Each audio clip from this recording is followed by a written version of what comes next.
Активные мероприятия, говорите? Будущее покажет. Добро пожаловать на виртуальный саммит UpCode. Thank you. Thank you so much, Matt. I'm so excited about this interview. You know, usually when I do these podcasts, I have like a rich history of someone's career to look at and get prepped. For this conversation, I don't have that. Bill is an 18-year-old freshman in college who has already spoken at DEF CON, already spoken at Recon, and has a fascinating story about how he kind of nudged his way into security and nudged his way onto the stage. So I'm excited about this conversation. I hope you'll sit back and learn. And I hope Bill's story can help motivate some other kids, or if you're parents, help some parents guide their kids into security research, getting into hacking, and trying to figure their way through this. So Bill, thank you very much, very, very much for agreeing to do this. Welcome. Can you spend a minute just talking about yourself and pronouncing your last name for me? Yes, sure. So, as Ryan said, I'm a freshman in college. I'm currently studying computing security at the Rochester Institute of Technology. And I'm really into security, specifically Windows security. That's where a lot of my experience has been. And I'm really excited for a new talk I also have at Black Hat this summer, talking about demystifying Windows rootkits. So the pronunciation of my last name, it's okay if you get it wrong, but it is Demirkapi. It's a Turkish origin. I'll get it right one day. The whole last name thing I'm familiar with. No one can pronounce my last name, so it's all good. Bill, you kind of zipped over the lead there. You and I got introduced to each other. I put out a tweet recently saying, listen, I'm sitting around with a lot of time to do. There's no live sports. If there's some newcomers or some other folks who want to help with submitting abstracts to Black Hat or any of the other virtual conferences, and you were the first person to reach out.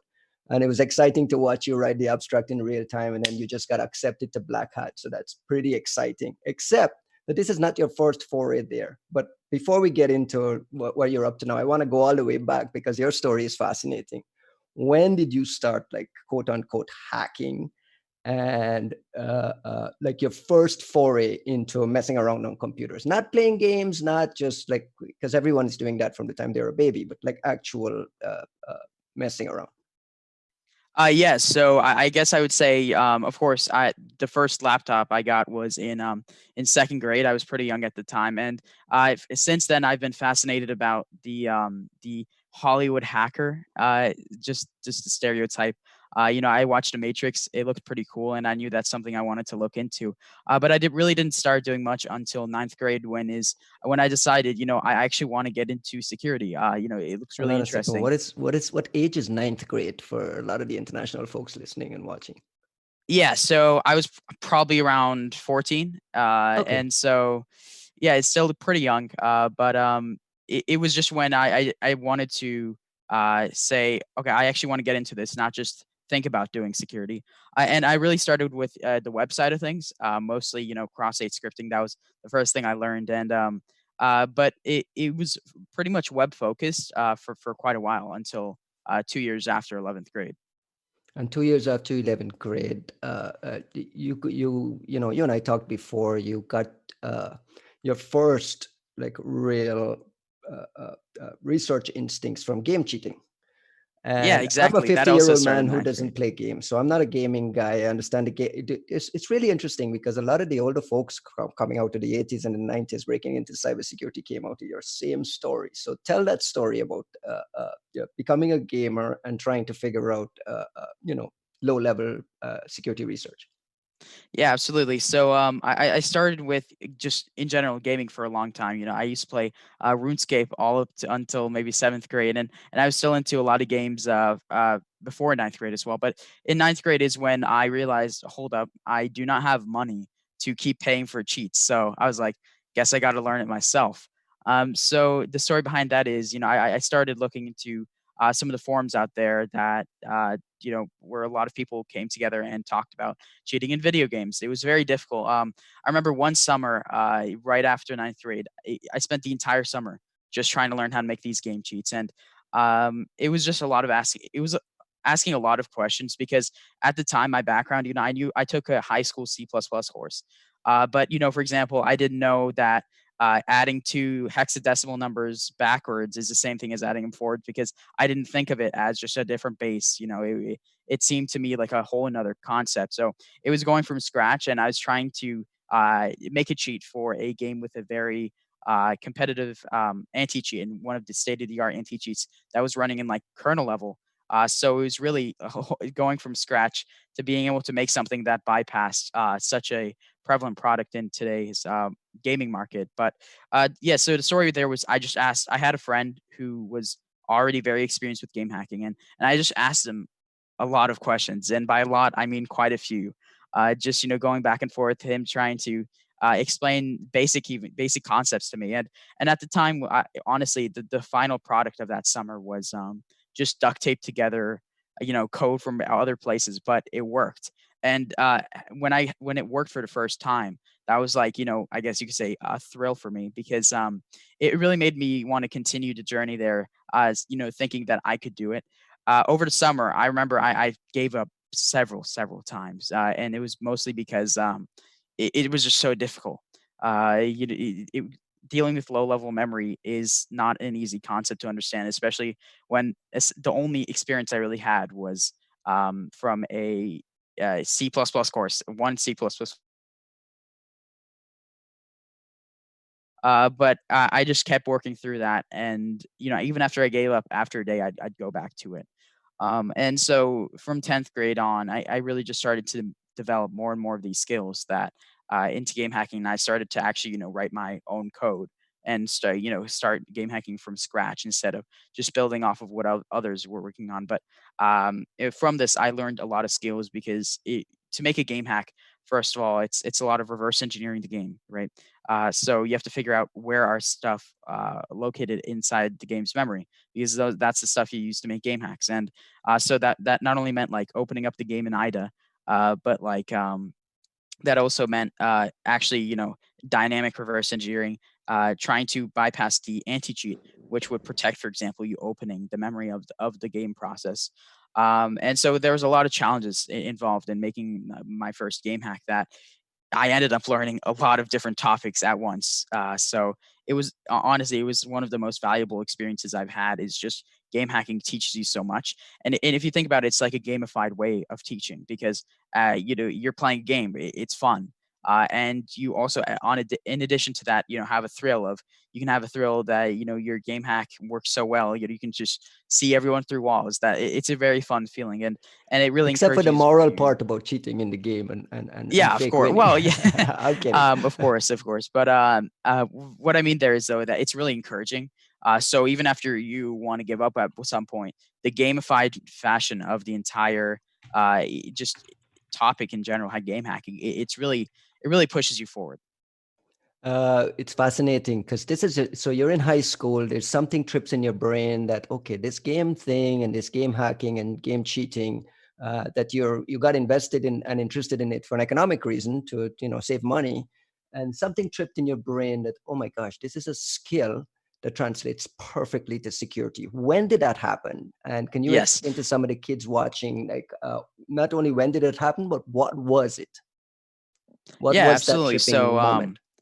the summer before my 11th grade, I realized I was looking at these skills, and I was doing a lot of, reverse engineering and binary exploitation and bypassing these kernel drivers and writing my own kernel drivers even. And so at that point, I was like, it sounds like I have a lot of experience that actually translate well to the infosec industry. Now, I wouldn't say it was like a perfect, like, oh, this is perfectly applicable to infosec. It was more like this might be. I was still very, very uncertain, but I thought that I had the necessary skills that where I could really start a career in the infosec industry. And so what I decided to do was, for the next summer, I wanted to find an internship. And so this process was very grueling, but essentially my strategy was find any security conference I can go to, and then try So to wait. network there. Tell I want to set up this story because I heard this story before, but I want to let me just Yeah. put it on a mat for the audience, right? So Bill is a high school kid. This moment has happened where, okay, all this game cheating stuff, he start to match it to a potential career in security. So now he thinks, okay, now I need to go to security conference and I need to build my network. Now Bill is a teenager in the Boston area. So you're setting out looking for random security conferences on the internet to just go and build your network. Tell us what happens next. Yes. So, well, the first conference I went to wasn't actually a security conference because I thought, even business conferences, that they're going to have the people that can, maybe get me an internship that could be good to network with. So the first conference I went to was called Business of Software. And there I actually met a lot of people. I didn't get an internship from it, but I still like networked pretty well. And it was a lot of, corporate executives talking about how to write software and specifically the management procedures around that. And the general strategy there was to get into these conferences that normally cost you $3,000 or something for a ticket. Was I'd simply email the organizer, say, I'm a passionate high school student that's looking for, like, I guess, to network and to learn more. And the organizers were very well received it pretty well, and they said, of course, we'll let you in for free. So it was pretty awesome. And so the second conference I went to was called the Cambridge Cybersecurity Summit, and this was about more cybersecurity policy, especially with the public sector and how the private sector can work with the public sector. But so I again emailed the conference organizers there, and they were they received it pretty well. They said, absolutely, please come. And I remember the day I went there, it was I was wearing just like a winter jacket and some jeans, and I got in there. And I noticed, wait a minute, literally everyone else was wearing like a full formal suit.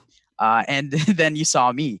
I even remember when I walked in, the security there actually asked me, are you in the right place? And I said, yeah, yes, I'm a participant here. And so, I got into the conference and I was already networking. But then one of the speakers was the general manager at IBM. And right after he was giving a talk there, and during an intermission, right before we went back into the room, I saw that there was this like split second where he was actually free to talk, because I didn't want to, interrupt his conversations with everyone else. And I just like basically ran up to him and I gave him an elevator pitch about, hey, I'm a high school student and I'm really passionate for security. And I'm looking for an internship this summer. Can you help me out? And at first he was very reluctant. He didn't, he was unsure about what to do next. And I kind of said, is there a business card you can give me? And he wasn't the happiest about that. But he was like, you cannot share this with anyone else. And I was like, of course, of course. And he gave me his business card. And so after the conference, I sent him my resume, which didn't have much on it. But when I sent him the resume, he put me in contact with IBM Resilient, which is IR platform for IBM. He put me in contact with them, and then I had an interview, and things went from there. And you got an internship at IBM from yes, the next summer. From forcing your way into a $1,000 security conference for free, hanging out at the side of the stage and badgering the speaker, not necessarily badgering, but making sure that you were seen and heard and getting that business card. And the lesson here for the parents here and for the kids watching is a lot of this stuff for you does not happen until you go get it. Like, Bill's got to go get it, right? I mean, that's the mentality you had at that point. Yeah, exactly. I mean, it's not something that, I was really reluctant to even go to the conference, but I thought that the best way to get an internship like that, especially when I didn't have the formal backing, was through networking, because then they would be able to tell that I actually knew what I was doing. And then without that formal like degree, for example. Tell the people what you're up to now and how you got this one. Yeah. So right now I'm interning for Zoom, and it's a really interesting story how I got that. It was pretty much just one night, it was like 12 a.m. and I saw an article from Bleeping Computer about how Zoom was parsing UNC paths as a URL in chat. I was really confused. Why would any sane person in Zoom want that to happen? And so what I did was I popped open my Zoom. Instead of playing a game, I could have. And I just was curious. So I reverse engineered Zoom's chat functionality, and I found out that they were using Microsoft's Rich Edit platform to render these messages, and that's how their messaging system worked. And so then in that DLL, the MSFT edit DLL, I popped it open in IDA, and I saw that there was a function that actually checked if it was a hyperlink, if a string was a hyperlink. And when I just decompiled that function, I saw it immediately. There was a hard-coded check by Microsoft to that if a string starts with a // and then any character but a /, it was a UNC path. And so this was really interesting to me because it wasn't something that like Zoom enabled. It was straight up just Microsoft's hard coded stuff in that function. So I just tweeted out about it just because it was something interesting I found. And then a few days later, the CEO of Zoom, Eric Yuan, he reached out to me and he said he was really impressed with the work I did there because he has a computer science background, and so to him he understood the difficulty of reversing that and actually finding the root cause of that bug. And so when he saw that, he set up a call for me, and then I asked him, are you interested in having a security intern for the summer? And he said absolutely. And so from there, thing that now I'm working for Zoom. That's awesome. So everyone start tweeting to Eric Yuan. There's like amazing jobs. I'm just kidding, but shout out to Zoom, shout out to Eric and Katie Masuris and Alex Demos and my homies at Bishop Fox and all the folks working on getting things right at Zoom. Again, another example of Bill, showing the initiative and making the effort to push his foot forward and use his research as his calling card and use his research as the resume. So again, for the students listening, wherever in the world you are, you got to go get it. And a lot of it is just showcasing your work and then finding places and stuff to do it. Behind you, there's a flag. What's the story with that flag? And tell me the story about your first DEF CON appearance last year. You spoke at DEF CON. How did you get in there? What was that like? Yeah, so for it, actually, the research, for example, it was my first, you could say, subject of, I guess, penetration testing was really was my school's grading system. And I started there. I was like, okay, I know perfect target, something fun, because again, I wanted to gamify the experience for myself. So I was like, who wouldn't want to hack their own grading system? And so I started there. I just looked for basic web vulnerabilities. I remember my first cross-site scripting. But as I grew those skills, those web penetration testing skills, I found a lot more vulnerabilities, like uh, external XML entity inclusion or SQL injection. And being able to see, the plain text password of my peers, those sorts of things. As my skills grew, I kept improving by testing against my grading system and actually, learning more and more by actually using a real target there. And so in 11th grade, that was actually the first time I applied. I got denied. But I didn't let that discourage me because the next year in my 12th grade, I did a lot more research that was on specifically Blackboard, which was the company that we used school software from, and I found a lot more vulnerabilities, and I made sure to improve my talk to the point where there was a significant amount of vulnerabilities and an amazing story behind it as well, because there was complications such as Blackboard, the company that the school software company. I had to sign a contract with them, and then but that whole experience was an amazing story, and I now had the technical backing to support that story, because DEF CON isn't like, oh, war story plays. It's more about the nitty gritty stuff. And so then when I reapplied in 12th grade, I got in. And yeah, so this flag is a speaker flag they gave me for speaking there this past summer. You're muted, by the way. Sorry, that's awesome. Congratulations again on that. Quickly, on the upcoming Black Hat Talk, what's the big lady and why should people come and listen to your talk? Yeah, absolutely. So the big thing about that talk is that I'm going to be moving past just doing theory or just talking about different techniques that are possible to do. And a large focus of the talk will be my own rootkit that I wrote. It's called Spectre, and how it works is that it will hijack the user mode network stack so that you can communicate with the malware over legitimate ports. So, for example, if you have some Windows services listening on on port 1234, the malware can be controlled by sending a specially crafted packet to that port, and then my hook in kernel will actually be able to intercept that and then read a command from that. But really, I wanted to the talk I'll be giving. It's not just saying here's stuff you can do, and this is a potential way of doing it, but it's actually applying that theory and in an example rootkit that I'll also be releasing with my talk. Thank you very much, Bill. Appreciate the time you come spend to tell your story here. Best of luck with everything. Continue to hack the planet. A big fan of yours. I encourage all the kids to follow follow Bill's work on the screen right now. There's a QR code above Bill's head. I believe Matt has set that up to point to Bill's website or his blog. I'm not sure, or his GitHub. Above my head is a QR code there that points to my podcast, securityconversations.com. Head over there, subscribe, listen, help to share it. Bill, thank you again. Matt, thank you again for providing this opcode platform for to showcase some of these things. So I appreciate it, and thank you. Yeah, thanks for having me. Thank you, guys. It's a pleasure to have you on the stream. Very interesting story. I was every time, it's always very interesting to know like how people get into like reverse engineering, especially now because bug bounties, like web application security is way more trendy, especially with the new generation.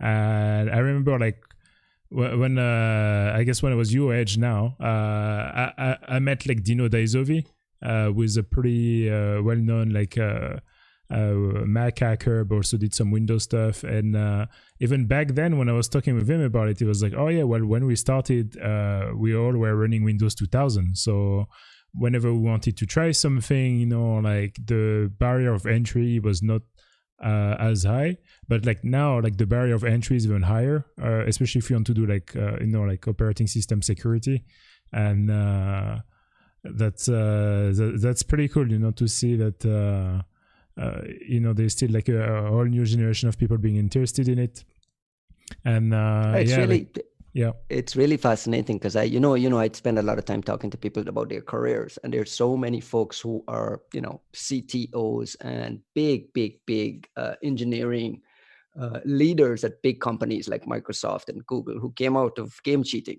who came out of this great game cracking world. So I mean, this is the natural evolution of what Bill is doing isn't unique to kids these days. It's just a different different platforms and I think Bill and these guys have it actually a lot easier because there's a lot more documentation about stuff and a lot easier YouTube videos and tutorials for everything. So if you're a kid these days and you want to be a researcher and you want to be a hacker, there's no excuse for not self-learning. Well, not that there's no excuse, but there's little excuse. You know what I mean? Yeah, I mean, like you still need to put the work in it, like I don't think there is like more easier or anything because there's more things to learn, so it's you can get in the noise like very quickly, even like just reading. But yeah, cool stuff, Bill. Let's check if the chat has any questions. So there is one person who has a question for you, Bill. Did you join RITSec? It's a CTF player who was asking.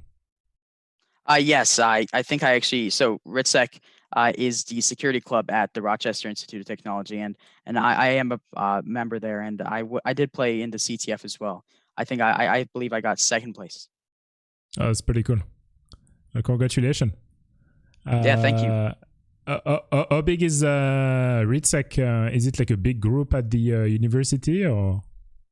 Yeah, I mean, it's pretty big. I wouldn't say that all security students at the university are part of it, but there's a significant amount of people there. I'd say probably, I'd be speculating, but I'd say that there's 50 or more active members.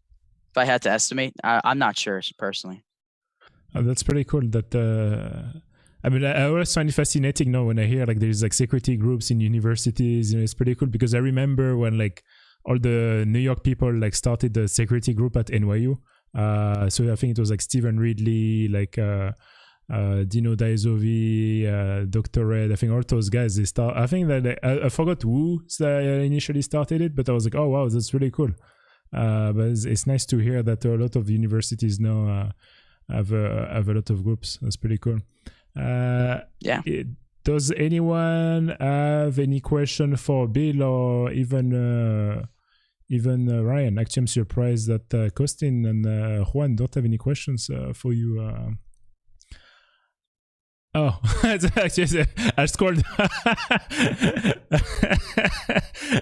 down. I see a message from Juan. It's like, where can I buy those cheats? I need to beat the Vettel at Fortnite. Yeah, I mean, like, can you tell us slightly, just for people who have no idea, like about the P2C like model, like how big is that market? Because the thing is, a lot of people in the industry are very familiar with, like the exploit market, mainly for exploitation, selling to governments or like vulnerability brokers, but very few people are familiar with how the P2C like market works and how they would even leverage vulnerabilities.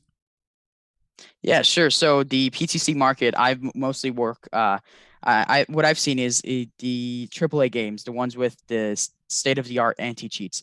It's quite a lucrative market because of the high detection rate and because of how much is invested into the anti cheats. The cost of these cheats go up as well, and I know that there's a lot of cheats for those games with the state of the art anti cheats that can go for $100 a month or more. I've seen some even like for private leagues go for $1,000 just to get into these get into these pay to sheets, and so it's quite a lucrative market for the lower end games that might not have the high tier anti cheats. The idea there is that they sell them for cheap, but they do mass selling, so that means they'll sell to a significant amount of people, which will again make the same amount of money. And so the P2C market is still alive and well, and it's quite lucrative as well as because of the high entry to even make these cheats and keep them undetected. People charge a lot for them. Would they use 0 days for P2C? So it means pay to cheat, if I didn't mention it before for the chat. Sorry, what was the question? Have you ever seen like some private or pay to cheat programs that were containing like 0 days for like local privilege escalation, like to load the driver and everything? Because even recently, I think it's Alex Ionescu was tweeting, how can we all agree that driver signing is a joke, because he was pointing to a GitHub that was just showing that driver that was like signed and that like all those like features, so would you, because like for instance the Capcom driver actually comes from a well-known like cheater forum, and then it was used in a lot of malwares. So have you ever seen like P2C like stuff using like 0 days for like local privilege escalation or stuff like this? Yeah, so I wouldn't say for local privilege escalation. The general idea is that customers that buy these pay to cheats, they can run as admin. I mean, it's an assumption. But for example, 0 days that I have seen a lot is in vulnerable drivers such as Capcom. For example, being able to read the memory of another process. There's a lot of drivers out there that require administrator, but that allow you to tamper with other processes. And I know that there's that cheaters do a lot of research into that, specifically, how can we abuse these drivers that may require admin, but that allow us to interfere with another process and bypass the kernel driver of the anti-cheat. And so the most 0 days I've seen is around that, not local privilege escalation.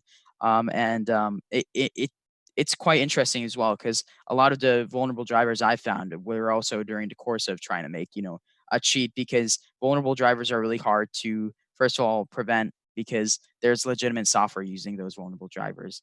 And it's difficult to detect because a lot of the times it can be a 0 day. It's not public known.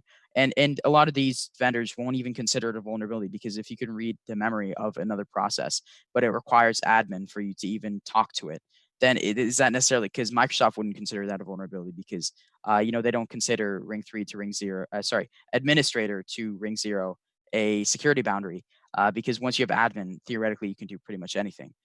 So it's not even technically a vulnerability in the first place. But there are still a significant amount of drivers that are not known to be abused by game hackers, because that allowed them to interface with games memory. Yeah, that makes sense. And I think some even, because there's like multiple types of anti-cheats, right? Like you said, there is like the grade ones that would be using a driver and kind of like protect like the process of the game. And funny enough, I don't think I've seen any game using like protected process, like the feature of Windows. And then I think there's like some games that recently like are just using purely like userland like anti-cheats. Yeah. So with that, the reason they don't use like PPL or anything like that is because Microsoft has stringent requirements to even enable that. You can get PPL for anti-malware. If you're an antivirus or something, you can get your process actually protected by PPL. But for games, the only way to do that would really be to direct kernel object manipulation.